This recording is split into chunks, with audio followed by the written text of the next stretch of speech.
It is possible to develop symbols in GardenCAD that reflect the way you draw by hand.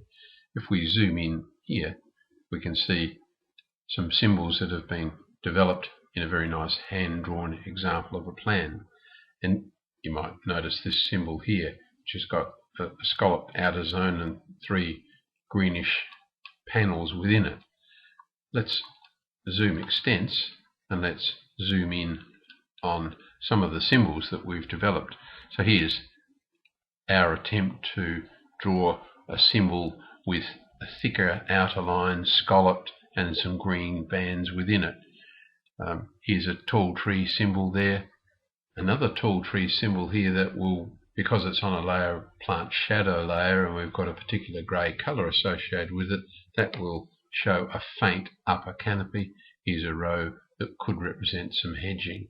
So we've tried to mimic the styles that have been used in the hand-drawn drawing. Let's look at another example. There's a symbol there with some essentially scalloped, heavily scalloped, and some yellow on the inside. So if you take just a little time, you can get GardenCAD to reflect the way you like to draw.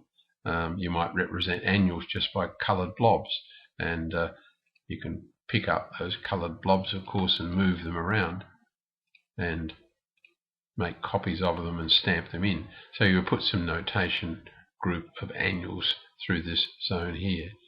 So I hope you can see that if it's important to you to reflect your style of drafting, if you take a little time, you can develop symbols in GardenCAD that work pretty much the same way that you work by hand. And if we do a print preview, we'll get some idea of what we've achieved. So File, Print Preview, and there we are. We have reasonable reflection of the style of hand-drawn drawings being passed through to the final print.